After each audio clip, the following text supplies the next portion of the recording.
I'll never forget the moment that a small piece of my heart was torn out and left bleeding.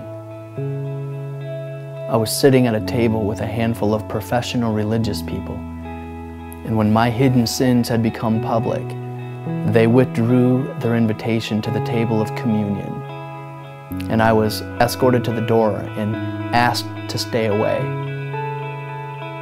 You know that feeling like when you're hoping to find grace, but instead you're surprised by judgment?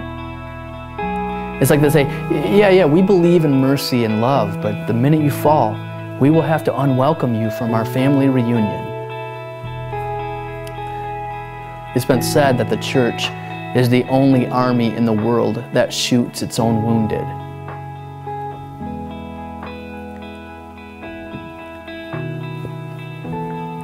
For the past 3 years, I've been on a journey to hell and back.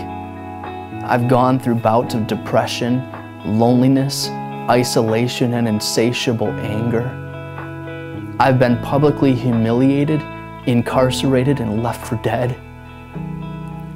I've doubled my fists at God with questions of why and how. I've walked away from the church with no intention of ever returning. I've wrestled with the spiritual forces of doubt and surrender. And at one point, I actually, literally gave up. And then I was paralyzed with a peace that transcends understanding. And in that epiphany, I realized that I might have left God, but He never left me.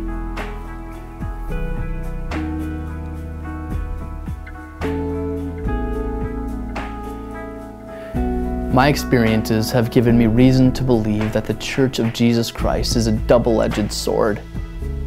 On the one end of the spectrum, she's cultivated a breeding ground of intolerance, bigotry, and stone-throwing hypocrites who have hijacked a message of good news and, by default, are infecting a generation of seekers with the poison of legalism and unforgiveness. But on the other edge of the sword, the Church of Jesus can be nothing short of beautiful. Just when I had abandoned my hope, I was reintroduced to the mystery of a revolution ignited by resurrection. And every time I witness small acts of kindness, a little more hope is born in my spirit. Every time I see a transaction of grace, I am reminded that the tomb of Jesus is empty. And whenever I stumble into the circle of broken people whose lives are being put back together by some supernatural force, I am convinced that the way of Jesus is indestructible.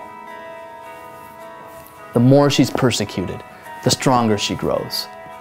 Wherever she's being tortured, she is multiplying. Whenever she's forced to be silent, she screams with a nonverbal kiss of insurrection. Although she's polarizing, I still believe that the love displayed by the church is the only hope of our world.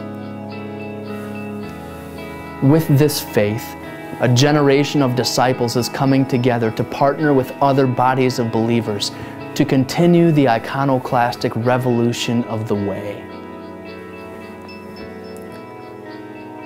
No matter what you've done or where you've been, no matter the wounds you have inflicted or the scars you bear, you are welcome here. Whoever's thirsty, whoever's tired, whoever's broken, whoever needs 70 times 7 chances, you are welcome at our table of communion. Whoever's searching for a place to belong, a promise to believe, and a purpose to become, welcome home. We are the people of the Exodus, echoing the groans of all creation, to be released from the bondage of the past. The Liberation Project is our proclamation of the gospel, and we will not be silent.